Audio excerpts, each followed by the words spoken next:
y muy contenta de tener los graduados acá acompañándonos en este proceso, y a los estudiantes de los últimos semestres de Administración de Empresas y de Contaduría Pública, porque es que este tema que vamos a ver hoy es muy importante para el ejercicio profesional tanto de los representantes legales como de los contadores.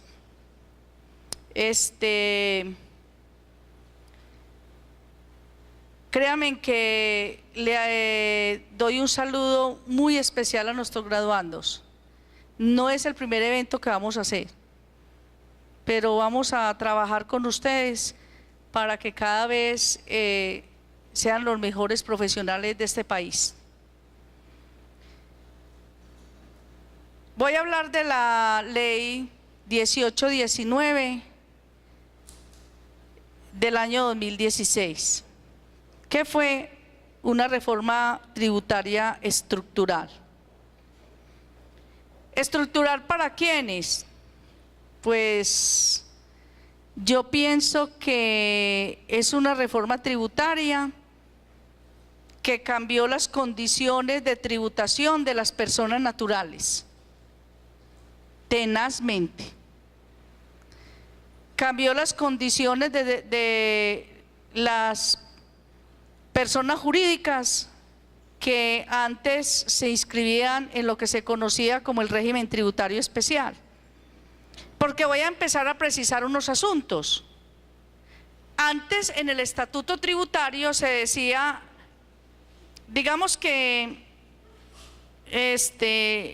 la composición de las personas jurídicas en el país tienen en relación al sujeto, en relación a la persona jurídica que tiene que cumplir con la obligación tributaria, se clasifican en tres: los no contribuyentes, los contribuyentes del régimen tributario especial y los que no están ni en el primero ni en el segundo, que son los que son los contribuyentes.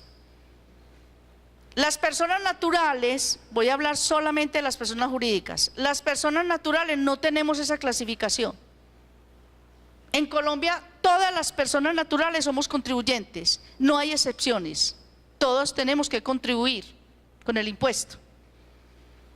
Pero hasta el 31 de diciembre del 2016 habían unos beneficios muy grandes para los que se clasificaban en el grupo del régimen tributario especial.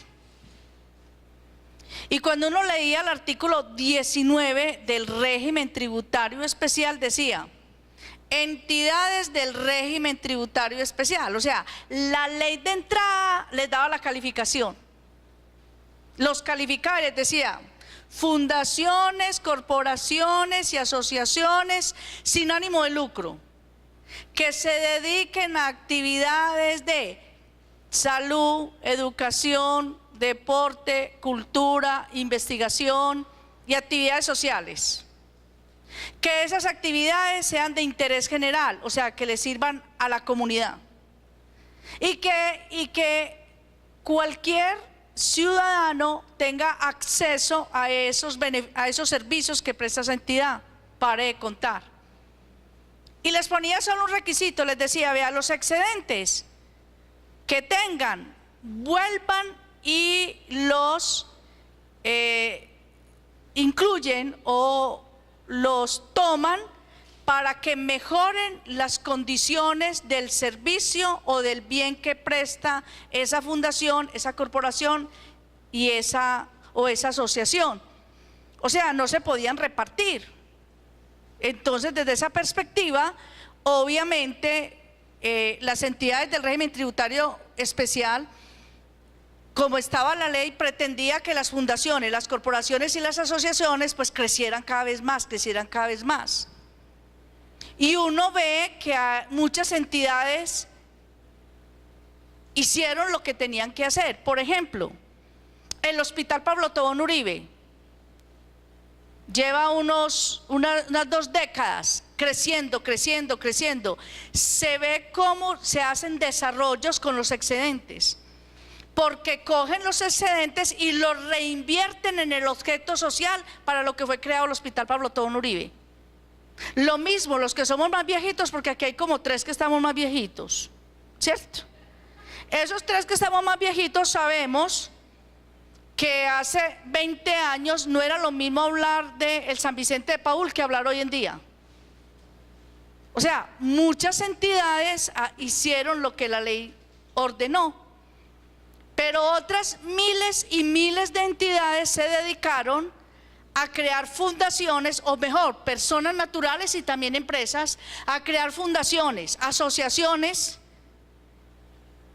para beneficio de sus fundadores, para beneficio de sus corporados, para beneficio de sus asociados. Y sí, las creaban en desarrollo de esas actividades, pero se nombran en esas instituciones como gerentes, como vicepresidentes, como jefes de recursos humanos, con unos sueldos absolutamente exorbitantes. O sea, crean la fundación, la asociación o la corporación sin ánimo de lucro, pero realmente obtienen beneficios personales. Y aquí viene mi primera aclaración: decir entidades del régimen tributario especial es hablar de entidades sin ánimo de lucro. Y el ánimo de lucro, su misma palabra lo dice, el ánimo de lucrarme.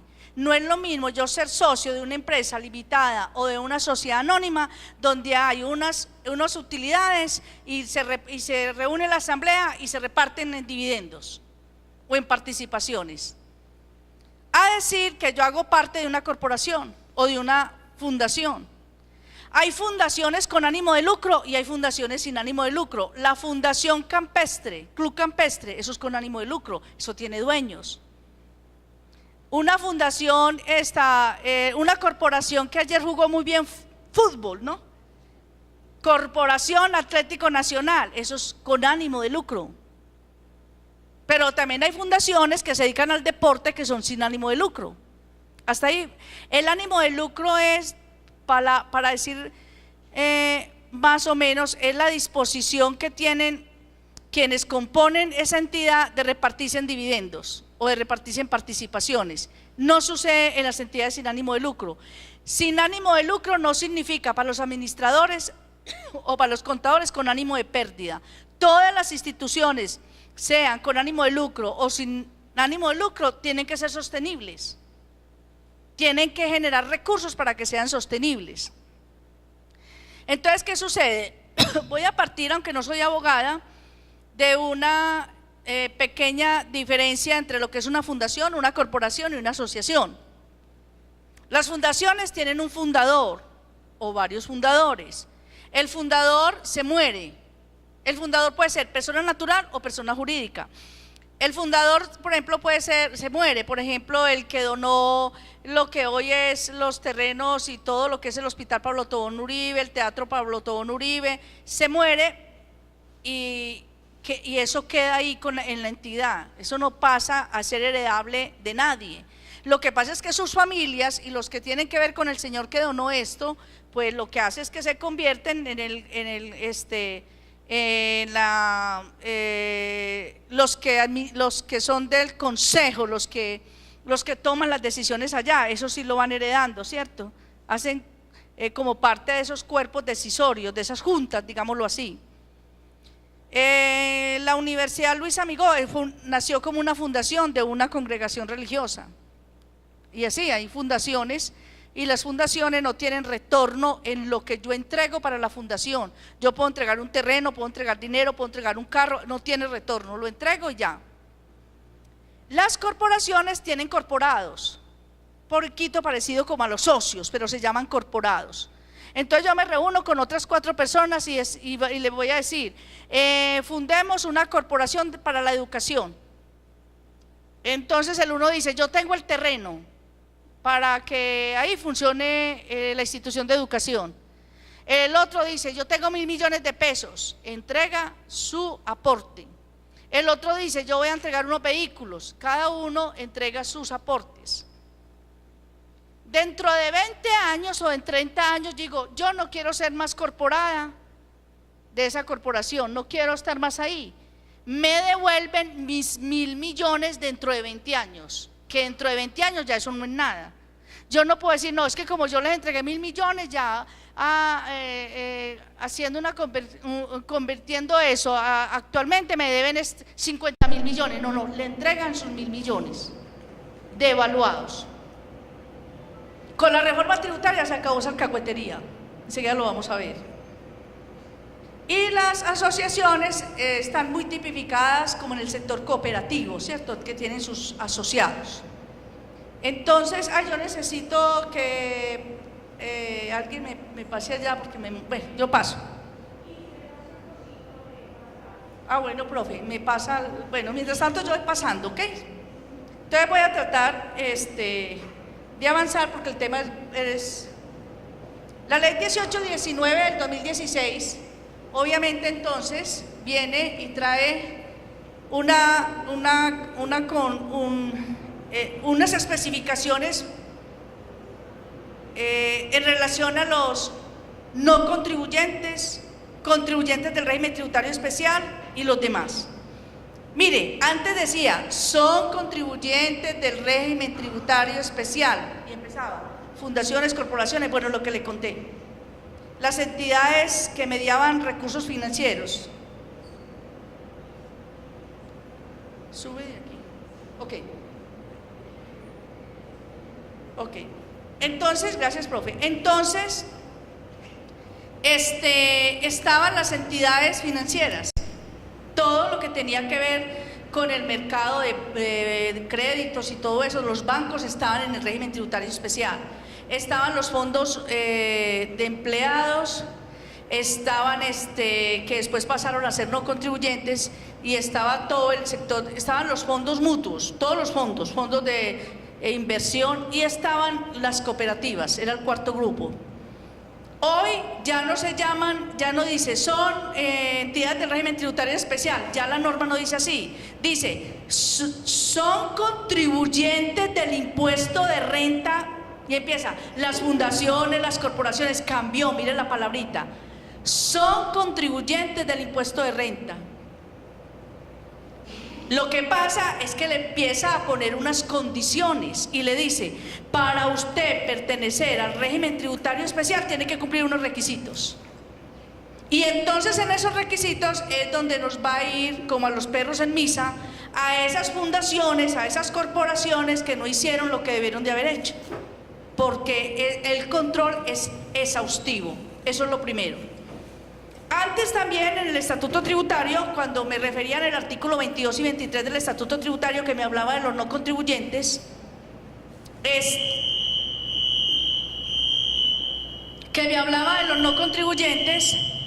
me decía que los no contribuyentes no,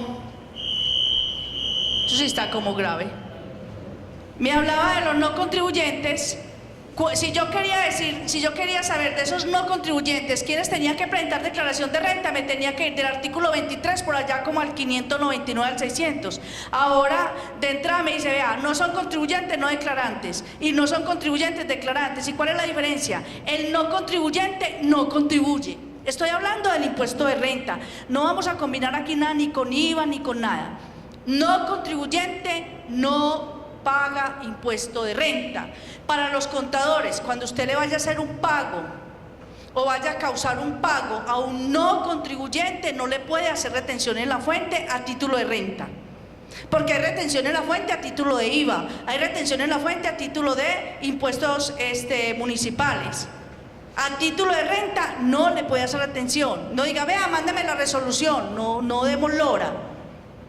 ¿Cuál resolución? Váyale al artículo 22 y 23 del estatuto tributario, por ley dice que no son contribuyentes, entonces no les puede hacer retención en la fuente. Y ahí le dieron duro, digamos, básicamente a unas instituciones, pero muy duro, que estaban como no contribuyentes, y las pasaron a ser contribuyentes del régimen tributario especial, siempre y cuando cumplan los requisitos. Y esas entidades son las universidades. Duro. Porque si las universidades no empiezan a cumplir, estoy hablando de las universidades privadas, porque las universidades públicas son entidades del Estado y las entidades del Estado todas son no contribuyentes. Todo lo que funcione con recursos públicos no es contribuyente. Llámelo los municipios, los departamentos, la nación, las cooperativas de departamentos, las unidades descentralizadas, todo lo que sea que funcione con recursos públicos no es contribuyente, y porque es lógico, ¿cierto? ¿Cómo vamos a poner, el Estado recauda los recursos para funcionar, cómo va a poner a que las mismas entidades pues paguen impuestos? No tiene lógica, ¿cierto? Y hay algunas otras como las asociaciones de padres de familia, las asociaciones de alcohólicos anónimos, las entidades de copropiedad horizontal que no tengan la calidad de copropiedades mixtas, etcétera. Habrán otras poquitas que permanecen en esa calidad de no contribuyentes. Entonces sacan de ahí básicamente, y hay que ponerle cuidado a las lecturas, porque todos sabemos que antes en los no contribuyentes decía comunidades y congregaciones religiosas, ahora no dice eso.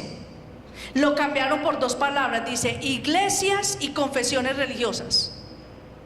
Entonces yo tengo que entender qué es iglesia. Yo le decía en estos días que yo pertenezco a un comité de la diócesis de Medellín, y yo le decía, monseñor, es que yo he entendido desde pequeñita que iglesia somos cada uno de nosotros. Debieron de haber puesto parroquias o qué sé yo, pero no iglesia. Habrá que preguntarle a la administración tributaria, a los padres de la patria, que entienden por iglesia, porque para mí la iglesia son las personas. Pero bueno, no voy a entrar en esa discusión. Entonces dicen no contribuyentes no declarantes, el Estado, la Cruz Roja, las juntas de acción comunal, entre otras. No contribuyentes declarantes, los fondos de inversión, los fondos de valores, de pensiones y cesantías, de empleados parafiscales, agropecuarios, pesqueros y asociaciones gremiales. Las cajas de compensación familiar, régimen ordinario respecto a los ingresos generados en las actividades industriales, comerciales del Estado. Dice, a mí me enseñaron, desde que estaba muy chiquita, que me iba a graduar de contadora, pues yo siempre he sido chiquita de estatura, pero digo chiquita pues de acá. A mí me enseñaron que los impuestos cambian las conductas de los consumidores. Y por allá en una reforma en la ley 488, que fue el 98, pusieron a las cajas de compensación familiar, las pusieron contra la pared, les dijeron, venga, ustedes están vendiendo farmacias como los que tienen farmacias del sector comercial. Ustedes tienen librerías, las cajas de compensación no las creó el Estado para hacer comercio. Ya vendían hasta neveras y todo eso. Entonces las llamó en el 98 y les dijo, venga, vamos a hacer una cosa. Por todas las actividades que realicen, industriales, comerciales y de mercadeo, me pagan impuestos como paga el Éxito o como paga cualquier entidad. Y por los demás recursos, que son la base de ingreso de las cajas de compensación, que es ese 3% que pagan las empresas, pues sobre eso no van a pagar impuestos. Pues ¿qué hicieron las cajas de compensación? Vendieron los supermercados con fama y todo, vendió todo eso, lo vendió. Eso es lo que dice cambiar el tema de una decisión en materia por esta actividad. Entonces dice, con respecto a las cajas de compensación, régimen ordinario respecto a los ingresos generados en actividades industriales, comerciales y financieras distintas a la inversión de su patrimonio, diferente a las relacionadas con actividades meritorias. Míreme pues, ya hay una palabra clave ahí, actividad meritoria. Ya no hablamos en el régimen tributario especial, vamos a empezar a hablar de un concepto que se llama actividad meritoria. ¿Y sabe por qué es meritoria? Porque tiene que tener méritos para que la comunidad decida si puede estar en el régimen tributario especial o no. Antes era muy fácil, entonces los contadores y los representantes legales de las entidades sin ánimo de lucro estaban acomodados. Ahora no, ahora hay que meter un montón de información en la página web de la Junta, del Consejo de la DIAN, exponer esa información 10 días creo que es, o 5, a que la sociedad diga si es del régimen tributario especial, esa actividad sí cumple los requisitos para ser del régimen tributario especial, o están comprando cosas para hacer otra cosa, o los gerentes están ganando demasiado dinero y se están llevando la plata por cualquier colombiano entra, opina y la sacan del régimen tributario especial. Así que quien va a dar la calificación a partir del 1 de enero del 2017 Es la sociedad, no es la DIAN, no es la Junta, es la sociedad. Entonces, imaginémonos, por ejemplo, las universidades que quedaron ahí, donde ellos tienen que exponer un montón de información que antes supuestamente era como vedada, ya la tienen que poner a disposición del público. Voy a seguir, verdad que me prestaron esta cosa. Yo creo, profe, que si usted me la va moviendo mejor, porque yo me concentro en lo que estoy diciendo y se me olvida. Profe, pero pásenla por favor, porque es mucho, tenemos que trabajar mucho tema. Muy bien, usted dice, uy, Dios mío, ¿qué es esa presentación tan bárbara? No son contribuyentes del impuesto de la renta no declarantes, las entidades territoriales, las corporaciones autónomas, las áreas metropolitanas, la Sociedad Nacional de la Cruz Roja, las superintendencias, las unidades administrativas, mira que estoy hablando de todas las entidades del Estado, las sociedades de mejoras públicas, las asociaciones de padres de familia, las juntas de acción comunal, la defensa civil, las juntas de copropietarios administradores de edificios, las asociaciones de exalumnos, las asociaciones de hogares comunitarios y hogares infantiles, las asociaciones de adultos mayores, los resguardos y cabildos indígenas. Ellos no son contribuyentes y no presentan declaración. Los no contribuyentes que sí presentan declaración, presentan una declaración que se llama declaración de ingresos y patrimonio, no se llama de renta y complementarios. Y la sanción no por no presentar esa declaración no es la misma sanción que opera para los contribuyentes, porque es el 1% del total del patrimonio, son entidades muy grandes. Usted, un contador que se equivoque presentando una declaración de un no contribuyente en la fecha que no es, tendrá que vivir por ahí 10 vidas para poder pagar esa sanción, porque el 1% de un patrimonio, por ejemplo, de una congregación religiosa, el 1%. Dios mío, sigamos. Profe, no contribuyentes declarantes, dice, los sindicatos no son contribuyentes, pero tienen que presentar declaración de ingresos y patrimonio. Las asociaciones gremiales, los fondos de empleados, los fondos mutuos de inversión, las iglesias y confesiones religiosas reconocidas por el Ministerio del Interior o por ley, los partidos o movimientos políticos que pesan no son contribuyentes. Dios mío, aprobados por el Consejo Nacional Electoral, las asociaciones y federaciones de departamentos y municipios, las sociedades de entidades de alcohólicos anónimos, los establecimientos públicos y en general cualquier establecimiento oficial descentralizado. Estas entidades deberán garantizar la transparencia en la gestión de sus recursos. Sigamos, profe. Entidades de régimen tributario especial. Entonces mire que aquí viene el cambio, dice, ya dejé las no contribuyentes por allá, me voy para las del régimen tributario especial y dice, a partir de la ley 1819 del 2016, las entidades del régimen tributario especial están llenas de requisitos, restricciones, registros, suministro de información, tributación ordinaria y fiscalización constante. Esto con el ánimo de fortalecer los mecanismos para la lucha contra la evasión y la ilusión fiscal. Según la ley 1819 del 2016, este tipo de personas jurídicas quedan equiparadas en el sentido del impuesto a la renta y complementarios a las sociedades nacionales, a excepción. La excepción consiste en que el objeto social sea uno de los valorados positivamente por la ley y en consecuencia que esas actividades sean certificadas como meritoria. Otro aspecto es que sus excedentes no sean de objeto de distribución indirecta y cumplan con los límites establecidos en cuanto a la retribución para los administradores o directores. La ley establece que el objeto social por el desarrollar debe ser de interés general en una o varias de las actividades establecidas en el nuevo artículo 359, a las cuales debe tener acceso la comunidad. Entonces, básicamente, ¿qué está diciendo toda esa carreta? Están diciendo que ya prácticamente las están asimilando a entidades contribuyentes, como si fuera una sociedad cualquiera. Dos, que tienen que ser calificadas para tener la exención de no pagar impuesto, porque ellos calculan el impuesto de una manera diferente a como lo calcula una sociedad. Una sociedad hace una depuración de sus ingresos, de los costos y de los gastos y llega a una renta líquida y ahí determina el impuesto. Con la entidad del régimen tributario especial es distinto, porque las entidades del régimen tributario especial lo que hacen es que cogen todos los ingresos que tienen, ordinarios y extraordinarios, le restan los costos y las deducciones permitidas por la ley. Ojo, contadores, permitidas por la ley, o sea que hay que mirar todos los epígrafes del estatuto tributario, cuáles costos son deducibles y cuáles gastos son deducibles. No es que cogemos la contabilidad de esa fundación y la vaciamos a una declaración, que ese es un error que hemos tenido o lo han tenido los contadores, que como nunca los controlan, nunca los vigilan en las entidades del régimen tributario especial, entonces, discúlpenme la expresión, hacen una chambonada las declaraciones. No,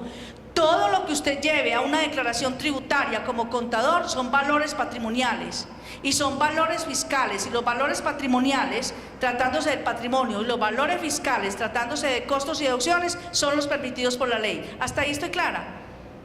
Ok, entonces, por ejemplo, voy a decir un par de cosas. El impuesto de vehículos no es deducible, de acuerdo al artículo 115 del Estatuto Tributario. El impuesto de vehículos no es deducible, a no ser que sea una empresa transportadora, porque es un tema de costo. Entonces, toda una fundación, una corporación, una asociación tiene vehículo y cogen el gasto de impuesto a vehículo y lo llevan a la declaración. No, eso es un gasto no deducible, y como es un gasto no deducible, tendrá que pagar el impuesto de renta y complementario a la tarifa del 20%, que es la tarifa para la entidad del régimen tributario especial. ¿Quedó claro eso? Y así las multas, las sanciones, los intereses que se le paguen a la DIAN, otros gastos que no son deducibles. Siempre habrá que hacer la depuración fiscal. Ok. Actividad meritoria, porque la va a calificar ¿quién? La sociedad. Muy bien, sigamos, profe. Ay, devuélvese, no, devuélvase. Régimen tributario. Ay, profe, ¿cuál estaba anterior? Es artículo 19, dice, artículo 140 de la ley 19 del 2016, todas las asociaciones, fundaciones y corporaciones constituidas como entidades sin ánimo de lucro serán contribuyentes. Cambió el escenario. Ya no le dijo de entrada, no son contribuyentes. No, le dijo, son contribuyentes. Gánese el beneficio. Porque no terminé de decir cómo calcula estas entidades que van a ser calificadas dentro del régimen tributario especial, cómo calculan el impuesto. Entonces cogen todos sus ingresos, los costos y deducciones permitidos por la ley, y pueden restarse toda la compra de activos fijos que haya realizado en el año para el desarrollo de actividades meritorias. No es que le compraron el carro al gerente y entonces el valor del carro lo van a descontar. No. Si el carro fue para transportar los niños sordos, porque ya trabajan con niños sordos, el valor del vehículo completico lo va a restar como si fuera un gasto. Entonces, lo que está queriendo decir es que el beneficio se mantiene, por eso se llama que es un régimen especial, porque le permite restar todos los activos que compre para poder desarrollar esa actividad meritoria. Entonces, perfectamente uno podría deducir que no va a haber, desde el punto de vista fiscal, no va a haber utilidad. ¿Cómo va a haber utilidad? Que además no se llama utilidad, se llama excedente o beneficio. Porque si compramos un local, por ejemplo, o para esa fundación compraron una finca para llevar los menores infractores, pues con la compra de la finca antes quedamos debiendo plata de los ingresos, ¿sí o no? Tampoco puede dar en saldo rojo, entonces no va a pagar ningún impuesto. ¿Ok? Es la diferencia entre un contribuyente normal y uno que esté calificado como del régimen tributario especial. Dice, está constituido por fundaciones, corporaciones constituidas como entidades sin ánimo de lucro. Serán contribuyentes del impuesto sobre la renta y complementario conforme a las normas aplicables a las sociedades colombianas. Excepcionalmente, ahí fue donde cambió todo el panorama. Excepcionalmente podrán solicitar ante la administración tributaria, de acuerdo con el artículo 356.2, su calificación como contribuyentes del régimen tributario especial, siempre y cuando cumplan con los requisitos que se enumeran a continuación. 1. Que estén legalmente constituidas como fundación, como corporación y como asociación. 2. Que su objeto social sea de interés general. Por eso es que el Club Atlético Nacional, que es una corporación, no puede estar ahí, porque yo digo, yo voy a ir a jugar al Nacional, pues sueñe. Allá no me mete todo el que quiere, ¿sí me hago entender? O el Club Campestre, yo no puedo decir, yo mañana voy a ir a jugar allá golf. No, eso no es para mí. Eso tiene unos socios que pagan unas membresías. No tiene acceso toda la comunidad, ni es de interés general, es un interés para los que tienen algunas distinciones de bolsillo. ¿Sí me hago entender? Por eso te digo, hay fundaciones, hay corporaciones y hay asociaciones que son con ánimo de lucro. Hay fundaciones, hay asociaciones y hay corporaciones que son sin ánimo de lucro. Ya les expliqué qué era el sin ánimo de lucro. Dice que su objeto social sea de interés general. Bueno, ya lo había leído, y que sea meritoria, que sea de interés general y que tenga acceso a la comunidad. Entonces vámonos, por ejemplo, para una entidad que hay por la 65 que se llama, es para las personas que tienen una enfermedad terminal y se llama la Casita del Buen Dios, porque ya trabajó una persona que yo conocí. No quiere decir que porque sea una entidad donde pueden llevar las personas de enfermedades terminales para que tengan allá su médico, los atiendan enfermeras y los cuiden bien, porque en la casa no tienen cómo cuidarlos, no quiere decir que los tienen que atender gratis, ¿entienden? La ley nunca dijo que esas actividades hay que prestarlas gratis, no dice, porque yo les digo que estas entidades tienen que ser sostenibles, se tienen que administrar como organizaciones.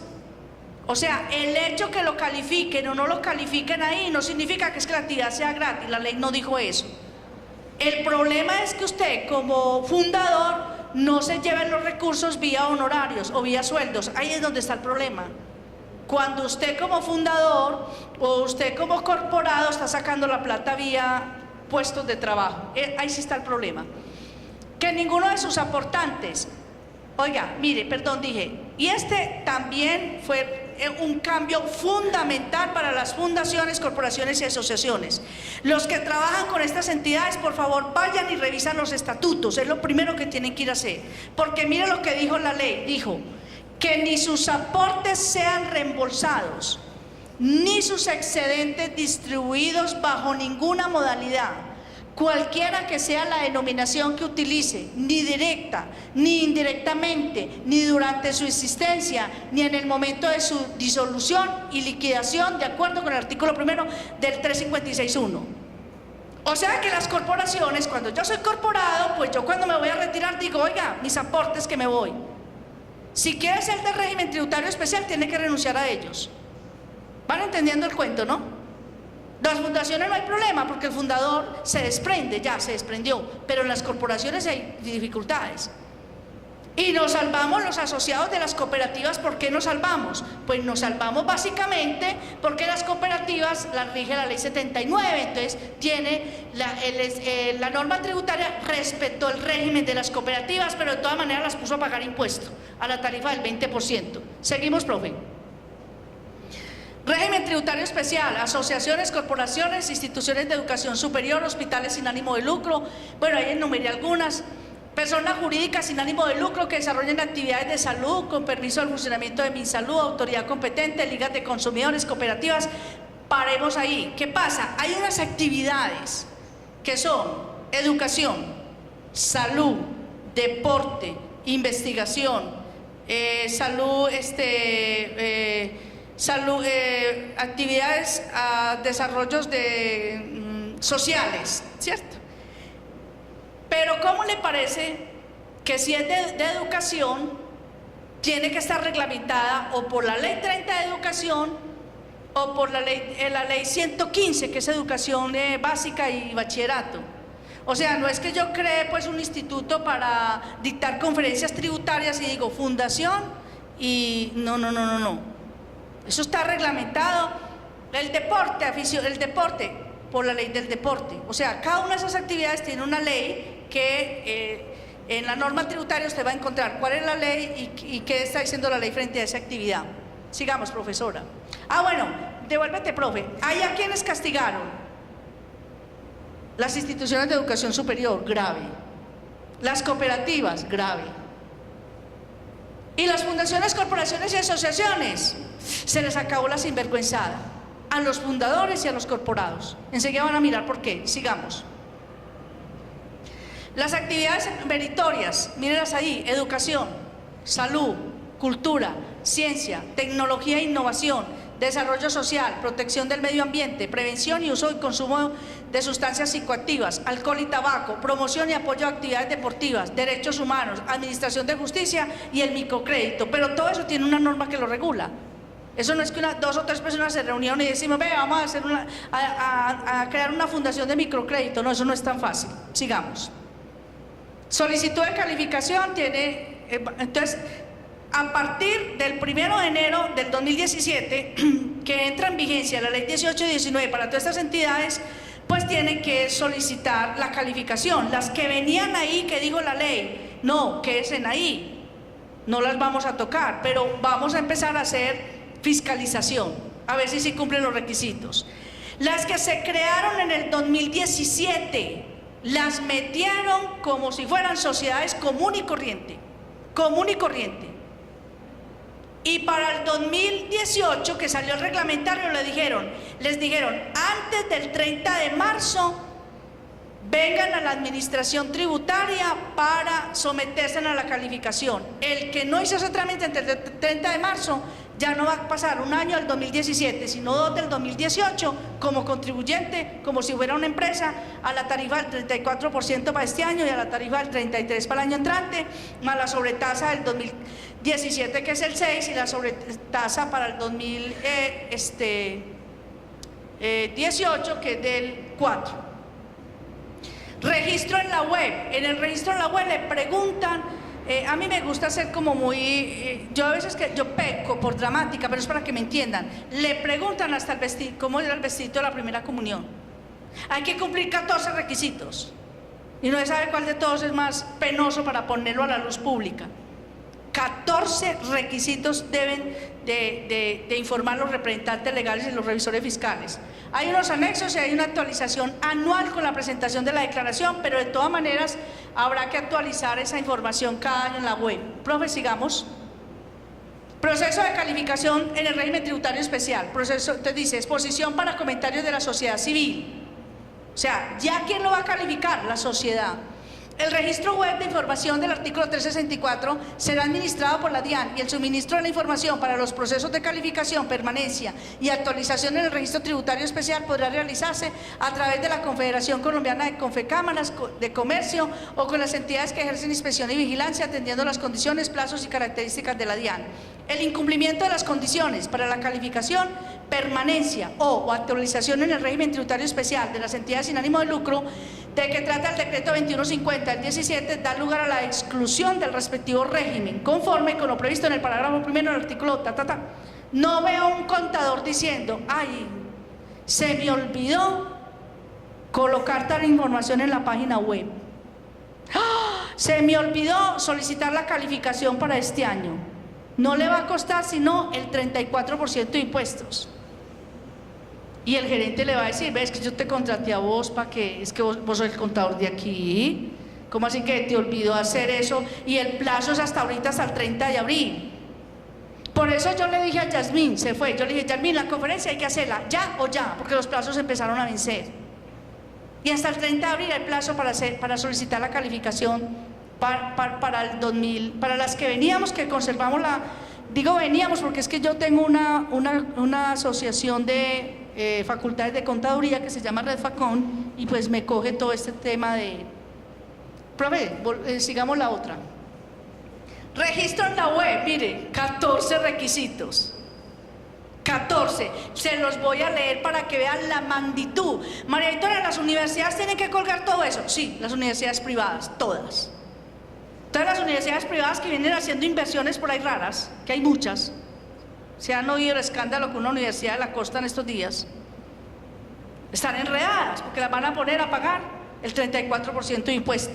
Dice, denominación, identificación y domicilio de la entidad, descripción de la actividad meritoria, el monto y el destino de la reinversión del beneficio o excedente neto cuando corresponda. Entonces la universidad tiene excedente.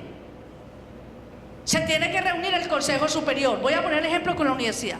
Y el Consejo Superior, antes del 30 de marzo, tiene que aprobar los estados financieros y decir qué va a hacer con ese excedente. Y tiene un año para reinvertirlo. Entonces los excedentes fueron 5.000 millones. Tiene que decir, vamos a comprar tantos computadores, vamos a empezar la construcción de la universidad, vamos a cambiar la sala de sistemas, todas las entidades tienen que decirlo. ¿Cómo le parece a usted los revisores fiscales citando asambleas de fundaciones, corporaciones y asociaciones en abril? ¿Van a perder qué? La calificación. Y la entidad va a tener que pagar impuestos al 34. Vaya preparando su bolsillo o renuncia ya. Mentira, sigamos. Dice, el monto y el destino de las asignaciones permanentes. Entonces resulta que hay fundaciones, uno porque no le cabe en la cabeza, pero hay fundaciones que tienen muchos excedentes, muchos. Lo mismo corporaciones. Y ahorita que metieron ahí a las universidades, pues, pero hay unas pues fundaciones hay demasiado, fundación no sé qué, el éxito, fundación, es que hay muchas. Y mire usted, dice, el monto y el destino de las asignaciones permanentes. Entonces llega y se reúne la Junta. En la Luis Amigos se llama el Consejo Superior, en otras se llama Junta, en otras se llama, tiene varios nombres, ¿cierto? Y hubo un excedente de 10.000 millones, o en el Pablo Tobón, o en el San Vicente, o en el que sea, 10.000 millones. Y dice, ¿cómo nos vamos a gastar todos esos 10.000 millones el año entrante si tenemos que hacer una construcción para atender a los niños con dificultades respiratorias, unas cunas especiales, y hacer ese edificio todo nos lleva 3 años? Pues lo tiene que resolver, vuelvo y le digo, ese consejo, y decir en el acta en cuánto tiempo van a invertir, a reinvertir ese excedente. Pero si no tienen nada claro, entonces crean una asignación permanente. ¿Qué es una asignación permanente? Es coger los excedentes fueron 5.000 millones. Nunca los contadores sabemos eso, y los administradores de empresas, que nunca las utilidades están en el banco. Están regadas en cuentas por cobrar, están regadas en activos, pero nunca están en el banco, ¿cierto? Pues hay que coger esos 5.000 millones, y yo no sé de dónde los va a sacar, ir a un banco y abrir una cuenta. Y esa cuenta va contra otra cuenta del patrimonio que se llama asignación permanente para comprar un edificio para mantener los niños drogadictos. ¿Y en qué tiempo va a conseguir va a hacer esa inversión? Si no la hace en ese tiempo y no compra lo que dijo que iba a comprar, o para qué era esa asignación permanente, dentro de 4 años que se comprometió y no lo hizo, pagará impuesto a la tarifa del 20%, con todos los intereses de mora de hace 4 años, con todo. Y además pierde la calificación. Ahí sí, la tarifa del 34 es cuando se pierde la calificación. Usted puede seguir, pero puede perderla por no haber dado cumplimiento a la asignación permanente. Esa plática que está en el banco genera rendimientos. Esos rendimientos que genera también, digamos, se pueden utilizar, pero única y exclusivamente en las actividades meritorias. No es para contratar el conductor del gerente, no, ni para gastos de funcionamiento. Dice, los nombres, mira el 5, los nombres e identificación de las personas que ocupan cargos gerenciales, directivos o de control. Entonces aquí me imagino que el rector tendrá que mandar el nombre de él, del comité rectoral y de los decanos, me imagino. Dice, el monto total de los pagos salariales que gana el rector, voy a poner el ejemplo con la universidad para que me entiendan, pero lo mismo pasa en las fundaciones, corporaciones, asociaciones. No es que van a decir, María Victoria Agudelo se gana 3 pesos, Wilmar Sánchez se gana 5, no, el monto total que se ganó toda esa gente, eso hay que ponerlo en la página web de la Junta, de la DIAN, hay que ponerlo allá. O sea, se volvió público las actividades de las fundaciones, corporaciones y asociaciones.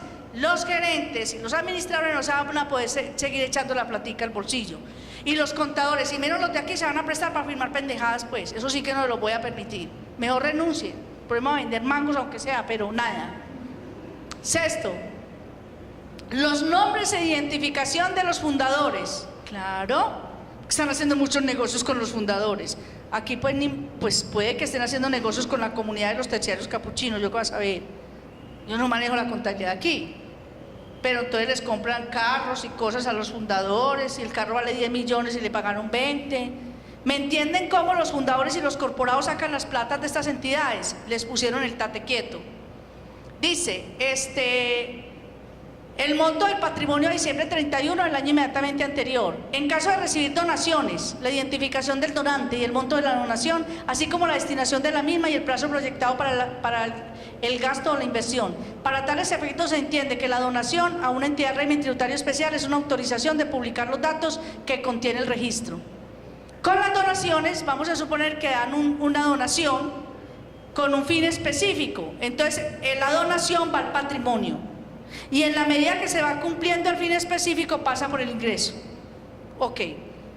Cuando dice un informe anual de resultados que prevea datos sobre los proyectos en curso y los finalizados, los ingresos, los contratos realizados, subsidios y aportes recibidos, así como las metas logradas en beneficio de la comunidad, los estados financieros de la entidad. A veces como son de celosos para mostrar los estados financieros, ahí les tocó.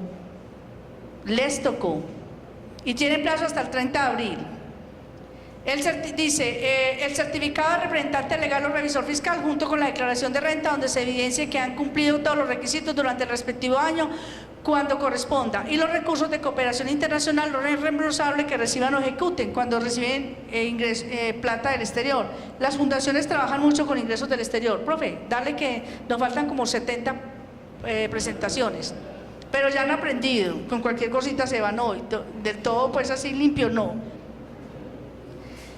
Régimen tributario especial, pretensión. ¿Cuál fue la pretensión? Que la comunidad se pronuncie sobre los requisitos de acceso al régimen tributario especial. Es un proceso, ese proceso de calificación es público. Ese fue un cambio de fondo. Y dice, quienes a diciembre 31 del 2016 estaban en el régimen tributario especial no requieren calificación. Se incorporaron los no contribuyentes que fueron incluidos por la ley 1819, ejemplo, las universidades y las cooperativas, las incluyeron ahí.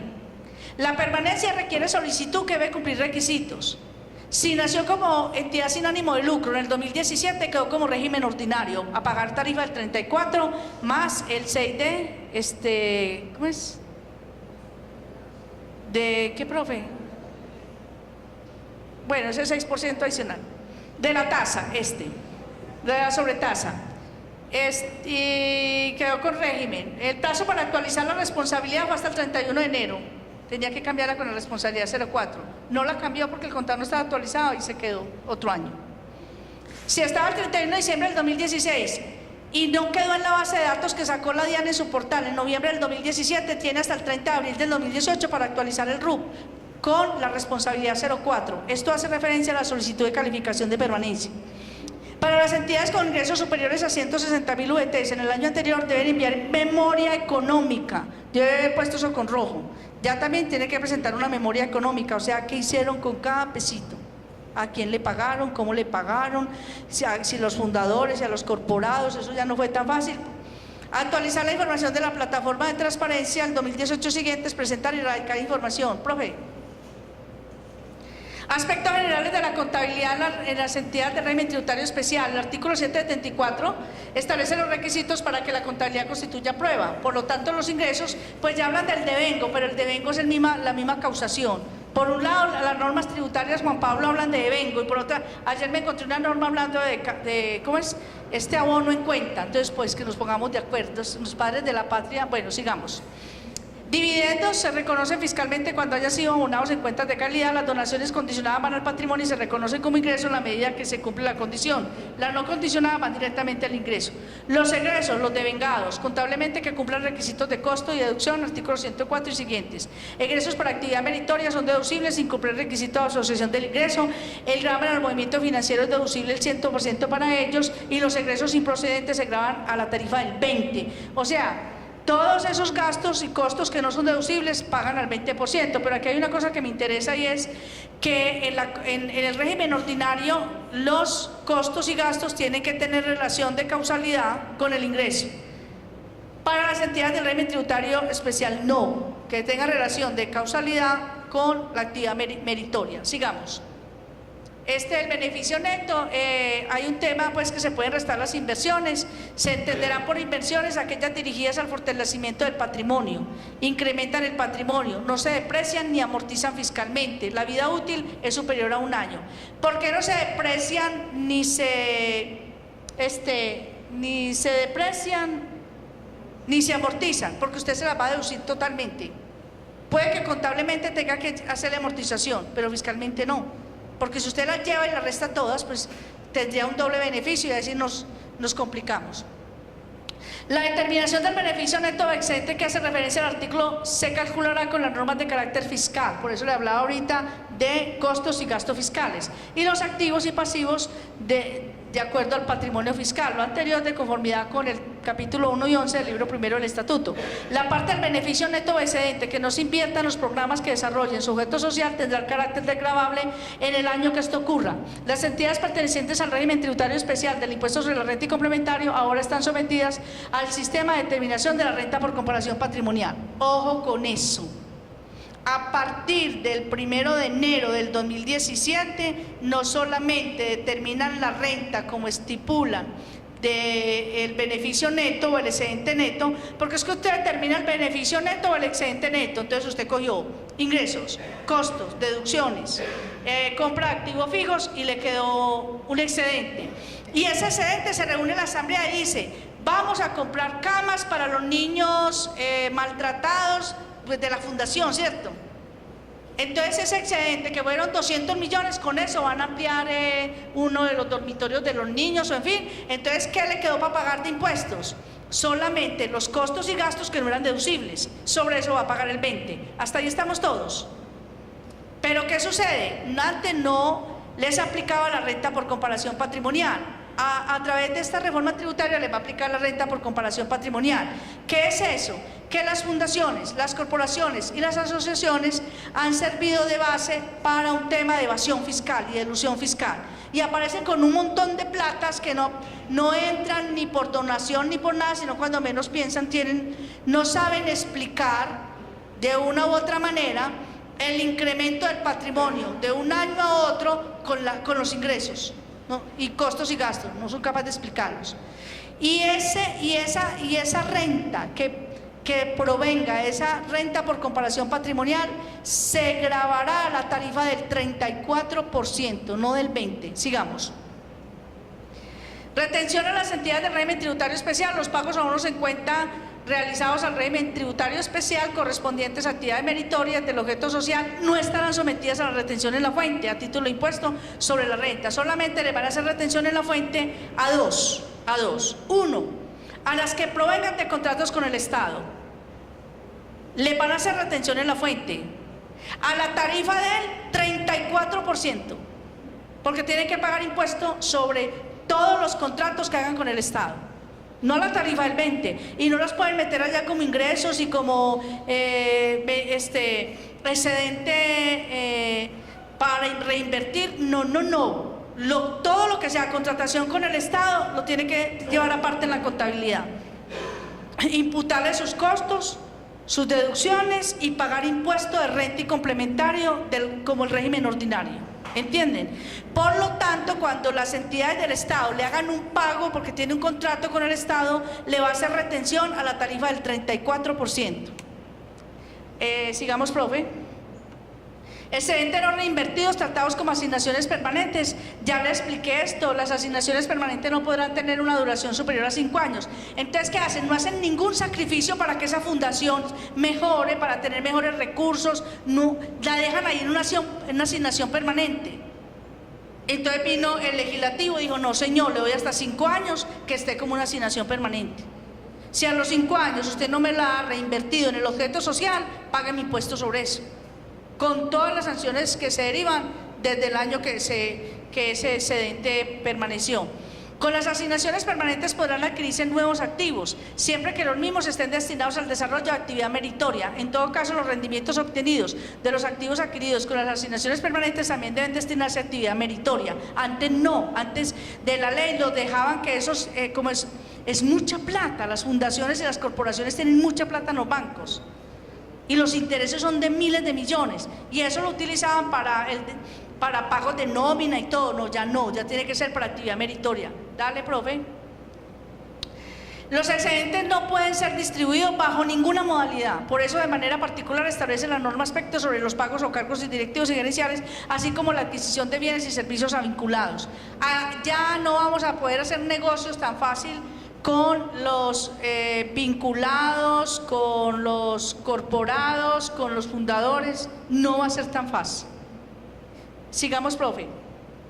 Contratos o actos jurídicos con fundadores y otros. Deberán registrar ante la DIAN los contratos o actos jurídicos, onerosos o gratuitos, celebrados con los fundadores, aportantes, donantes, representantes legales y administradores, sus cónyuges o compañeros, o sus familias, parientes hasta el 4º grado de consanguinidad. No es que colocaban la tía, la abuela, el sobrino, el hijo del sobrino. 4º grado de consanguinidad.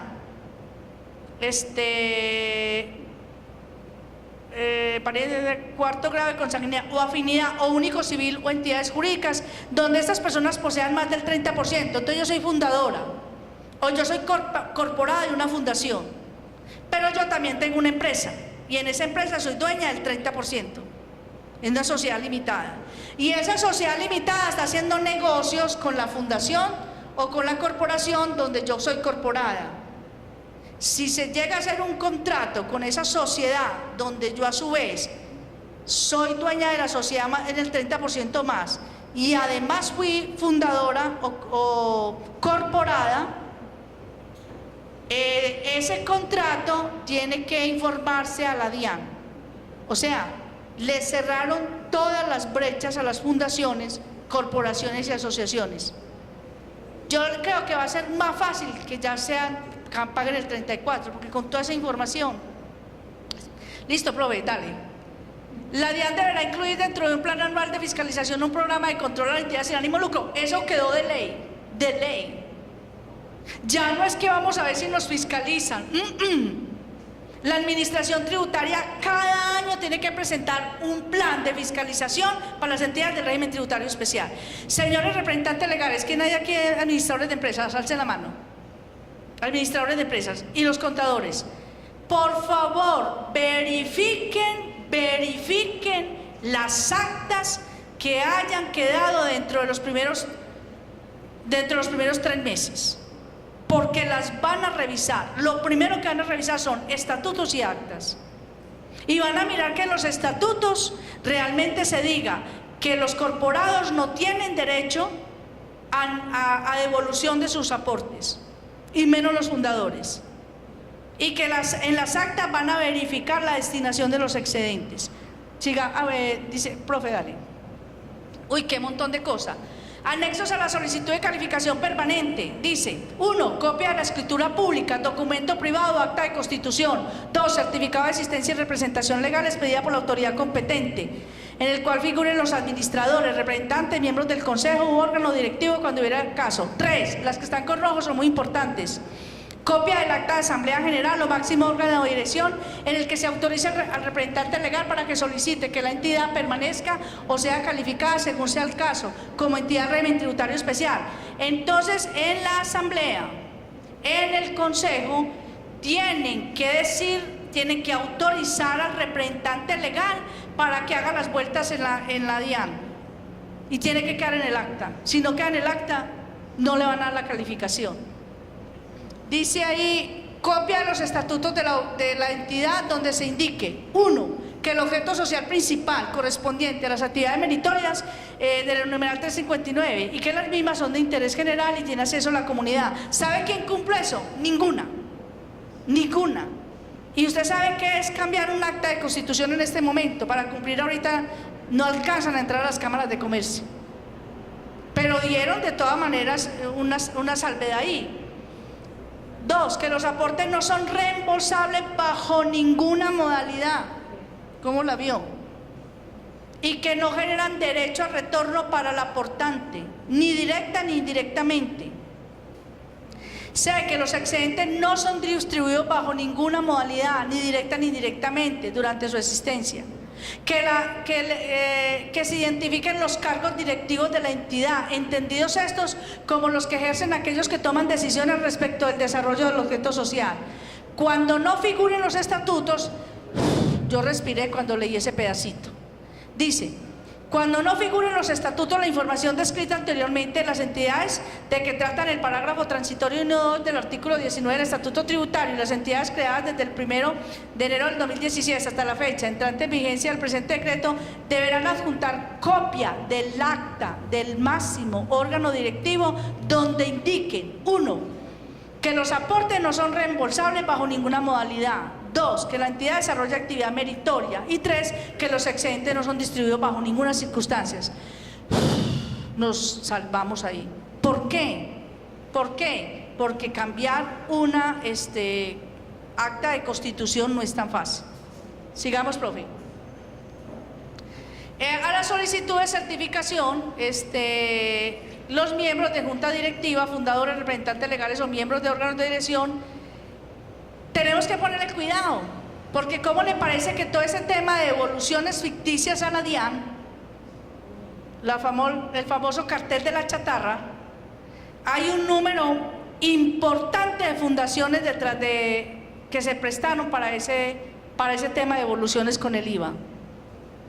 Y muchas fundaciones y corporaciones se prestaron para el tema de donaciones. Y eso es un fraude al fisco. Entonces, ¿cómo le parece que cuando un representante legal se siga prestando para esas actividades dolosas, además de problemas con fiscalía, la entidad va a perder la calificación? Dice así: los miembros de junta directiva, fundadores, representantes legales o miembros del órgano de dirección no han sido declarados responsables penalmente por delitos contra la administración pública, el orden económico social y contra el patrimonio económico, siempre y cuando los hechos hayan implicado la utilización de la entidad para la emisión del delito, lo que los acredita mediante el certificado de antecedentes judiciales. O sea, yo voy a ir a solicitar la calificación y con esa calificación, con todos esos documentos, tiene que haber una declaración del representante legal que diga eso, que el gerente nunca ha hecho eso, que no ha estado en esos procesos, que no ha utilizado la entidad para esas demencias. Los miembros de la junta directiva, fundadores, representantes legales o miembros de órganos de dirección no han sido sancionados con la declaración de caducidad de un contrato celebrado por la entidad pública. Entonces, como hay tanto tema de contratos con las entidades públicas, si les declararon la caducidad, pierden la calificación. El representante legal tiene que decir: nosotros hemos tenido contratos, pero no nos han aplicado la cláusula de caducidad. Copia del acta de la Asamblea General o máximo órgano de dirección en la que se indique el estado de las asignaciones permanentes de los años grabables anteriores y que no han sido reinvertidas. Recuerde que a partir de la ley solamente dieron hasta 5 años y pare de contar. Dale, profe, voltea ahí. Es exención del beneficio. El beneficio pues tiene que ver con que se destina directamente en el año siguiente a que él se obtuvo a programas de desarrollo del objeto social en una de las o varias actividades meritorias, que el beneficio neto excedente se destine a la constitución de asignaciones permanentes, que la destinación del beneficio neto esté aprobada por la Asamblea General o órgano de dirección. Y por aquí dice que cuando la naturaleza y magnitud del programa de desarrollo de una o de varias actividades meritorias de su objeto social implique que la ejecución del beneficio neto excedente requiera realizarse en un plazo superior a 1 año e inferior a 5 años, deberá contar con la aprobación de la Asamblea General u órgano directivo que hizo sus veces. Si demora más de 5 años, ya hay que pedir permiso a la DIAN. 1 en la asamblea o de 1 a 5 debe estar en el acta, más de 5 ya será la DIAN. Profe, dale. Solicitud para la permanencia. Las entidades que se refieren a los parágrafos transitorios deben de presentar la solicitud antes del 30 de abril, presentar la memoria económica si los ingresos tuvieron un valor que supera 160.000 VT, me parece, o 170.000. La solicitud representante de la DIAN se resolverá con base en el contenido de la información enviada. La no presentación oportuna de la solicitud de permanencia en el régimen tributario especial del impuesto a la renta y complementarios a partir del año grabable de 2018 por parte de las entidades de que tratan los parágrafos 1 y 2 dará lugar a la exclusión del régimen tributario especial. Profe, pasa. Para quienes hayan obtenido en el año inmediatamente anterior ingresos brutos superiores a 160.000 VTs, por ejemplo las universidades les cumple eso, tiene que presentar memoria económica. Siga, profe. Asuntos varios: adquisición de bienes y servicios con vinculados, precios comerciales que no se diferencian en más de un 25%. Ese cuentico que te vendo y me vendo a precios, eso lo van a entrar a controlar. Comparación patrimonial: si les determinan comparación patrimonial, les van a cobrar impuesto a la tarifa del 20%. Las pérdidas fiscales por norma general se van a compensar en 12 años. Las pérdidas acumuladas a diciembre 31 del 2017 no opera eso de compensar de los 12 años, sino que viene de acuerdo como venía la norma anterior. El registro de contratos gratuitos onerosos con fundadores, cónyuges y toda esa gente, pues, o con empresas que no posean el 30%, si no se registran, los egresos no son procedentes. Ahí sí no pueden restar nada. Entonces hay que registrar todos esos contratos. Profe, sigue. Distribución indirecta de excedentes. Mire el problema de las distribuciones indirectas que se daban, entonces las entraron a controlar. Dice: los pagos por prestación de servicios, arrendamientos, honorarios, comisiones, intereses, bonificaciones especiales y cualquier otro tipo de pagos, cuando sean realizados a los fundadores, aportantes, donantes, representantes o legales y administradores, sus cónyuges o compañeros o sus familias, parientes hasta el 4º grado de consanguinidad o afinidad único civil, o entidades jurídicas donde estas personas posean más del 30% de la entidad en conjunto. En otras entidades donde se tenga control deberán corresponder a precios comerciales promedio de acuerdo con la naturaleza de los servicios o producto objeto de la transacción. En caso contrario, podrá ser considerado por la administración tributaria como una distribución indirecta de excedentes y por ende procederá a lo establecido en el 364. Lo excluye del régimen tributario especial. Entonces me voy a poner en un... Si en una fundación un gerente gana 7 millones de pesos y en la suya está ganando 30, ahí quedó. Ahí quedó. Porque es que creaban fundaciones, corporaciones y asociaciones y vía cargos directivos se sacaban la plata. Ya no se va a poder. O ponían los hijos, los tíos, los abuelos, los primos a trabajar allá. Ya no se va a poder. Sigamos, profesora. Únicamente se admiten pagos laborales a los administradores y al representante legal siempre y cuando la entidad demuestre el pago de los aportes de seguridad social y parafiscales. Para ello el representante legal deberá tener vínculo laboral. Lo dispuesto en este inciso no será aplicable a los miembros de la junta directiva.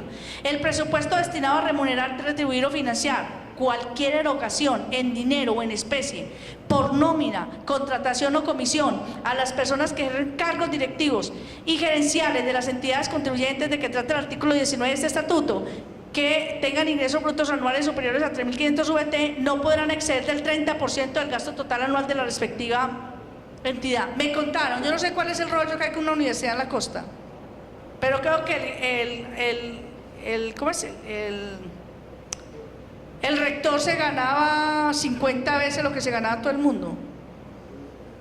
Entonces la universidad no tenía con qué pagarle. Bueno, yo no sé cuál es el rollo, pero me estuvieron comentando. Ahí mismo dijeron, lo que pasa en la universidad no sé qué. Bueno, dale, profe.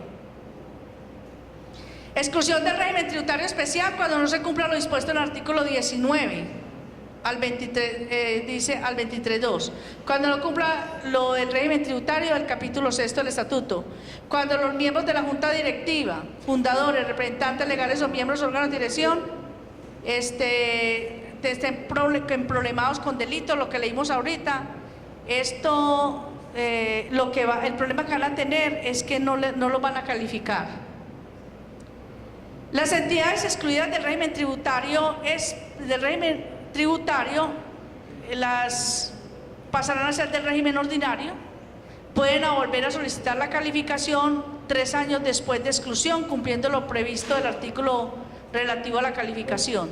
La exclusión de las entidades sin ánimo de lucro, el régimen tributario especial, por el incumplimiento de sus requisitos establecidos en la ley, no significa que la entidad pierda su calidad de ánimo de lucro, pero sí tiene un antecedente si la DIAN determina que hay una distribución indirecta de excedentes. Dale, profe. Ya habíamos dicho, cuando no se cumpla, no se presentan, cuando no, mire otras aquí que también lo van a excluir. Cuando no cumplan con las obligaciones establecidas en la legislación cooperativa, esto es para las cooperativas. Cuando destinan el excedente o beneficio neto en todo o en parte en forma indiferente a lo establecido en la legislación cooperativa. Cuando no presenten o presenten de manera extemporánea su declaración de impuestos a la renta y complementario por 3 periodos grabables en un periodo de 10 años. De ser excluidas del régimen tributario especial, las entidades de que trata el presente parágrafo podrán solicitar su admisión pasados 3 años después de la exclusión, para lo cual deberán dar cumplimiento a todo el proceso de calificación. Si las cooperativas no llegaran a infringir uno de estos causales de exclusión, pagarán impuesto a la tarifa del 34%, como cualquier mortal. Profe, sigue. Fiscalización. La DIAN ejercerá la fiscalización de las entidades sin ánimo de lucro, esto es de ley, y de aquellas que soliciten la calificación en el régimen tributario especial, de acuerdo con el artículo 19. Deberá incluir dentro de su plan anual de fiscalización un programa de control de entidades sin ánimo de lucro y a las pertenecientes al régimen tributario especial.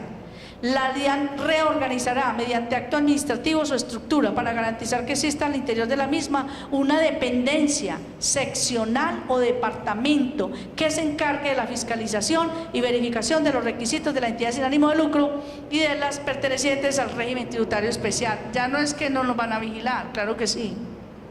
Todavía sigue, profe, dale. La retención en la fuente, pagos a bonos por actividad meritoria, no tiene retención. Tiene que demostrar calificación, o sea, enviar copia del RUP. Rendimiento financiero, sí tiene retención. Contratos con el Estado, sí tienen retención a la tarifa de impuesto de renta, 34%. Sigamos, profe. Aporte y cotización a salud, tienen que aportar de acuerdo al artículo 114 del Estatuto Tributario. Tienen que hacer aportes al SENA, a la caja de compensación. Pero ustedes saben que las personas jurídicas no. Estas entidades sí tienen que cotizar. No están exoneradas de la obligación del SENA, ni del Instituto Colombiano, ni del Sistema de Seguridad. Profe, dale. Las cooperativas, tienen que actualizar el registro en la web, no les aplica comparación patrimonial. ¿Por qué no les aplica? Porque ellos tienen una ley cooperativa que tienen que destinar el 20 para yo no sé qué, el 10 para yo no sé qué, entonces por eso no les aplica eso. A los egresos les aplican las normas tributarias, las cooperativas tienen que determinar su renta de acuerdo a cualquier ingresos, costos deducibles, gastos deducibles, pero ellos no pueden llevar los activos, no, porque ellos tienen que cumplir con la legislación cooperativa, que los excedentes hay que hacer una destinación específica. Y solamente les será aplicable lo establecido en el artículo 3 para evitar la exclusión fiscal, el registro web y comentarios de la sociedad civil. Bueno, cuando la cooperativa se preste para situaciones dolosas o de evasión, pues le van a aplicar el tema de exclusión del régimen tributario especial, y yo creo que ahí sí terminé, o si no, sí terminé. Preguntas.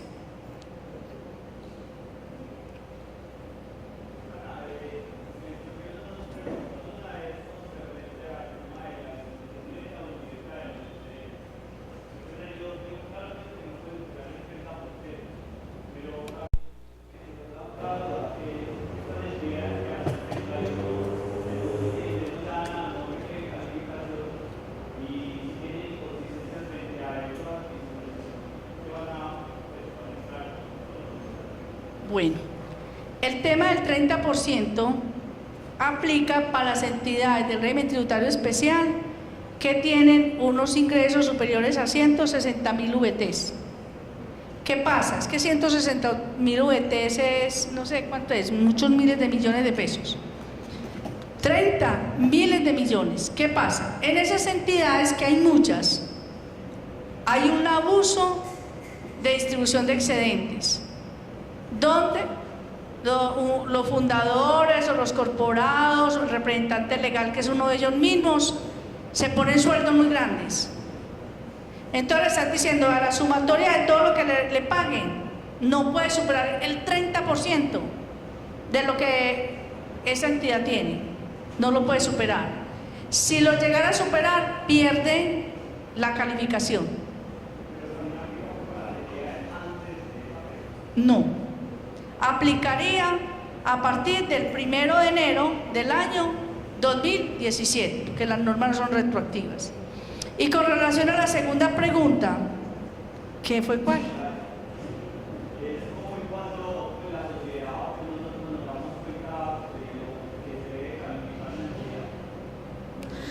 Las que se crearon, las que venían del 2016, 31 de diciembre del 2016, quedaron ahí, ¿cierto? Que estamos calificadas del régimen tributario especial, entonces hay que ir a coger la norma de ese año y ahí están todas fundaciones, corporaciones que se dediquen a bueno, todo el cuento, quedaron ahí.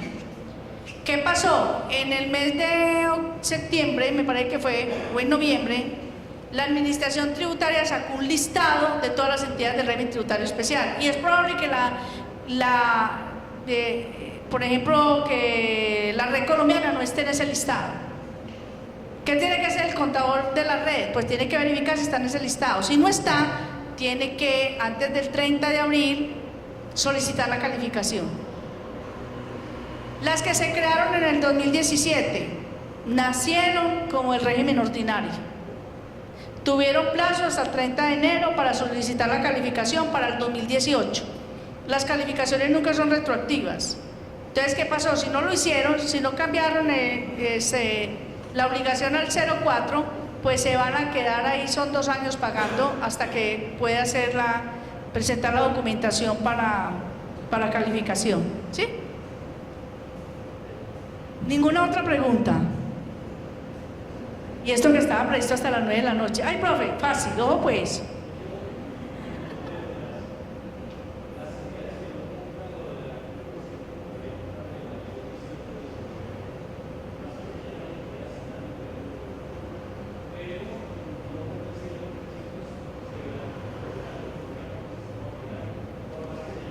¿Verdad? El hecho que no se califiquen para el régimen tributario especial no pierde la calidad de ser entidad sin ánimo de lucro, porque es un tema de constitución. No lo pierden. Tributan como si fueran una empresa. Sistema ordinario al 34.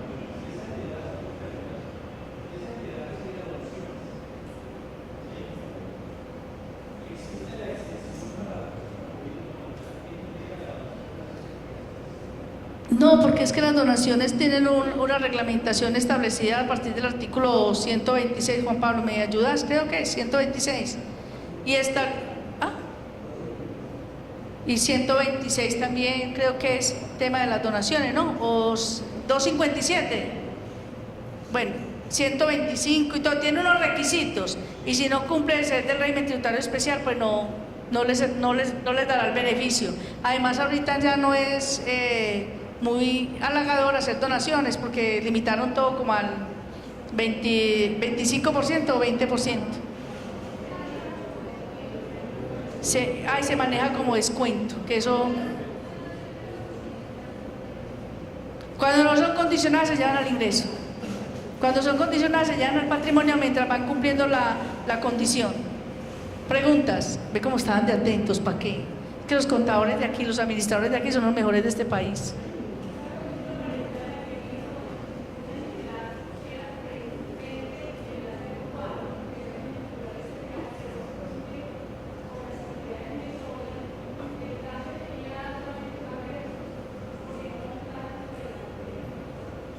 Sí, pues yo la cambiaría como una, no, es que no se la van a dar. Entonces yo haría el cambio de RUA a una entidad normal. Sí, claro, ya no estaría ahí. Preguntas.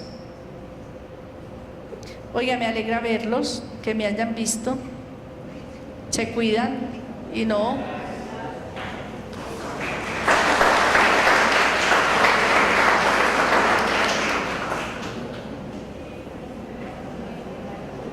Yasmín, usted no se presentó, vea, Yasmín lo va a seguir llamando, conversando con ustedes, ella va a seguir trabajando muy de cerca en nuestros graduados.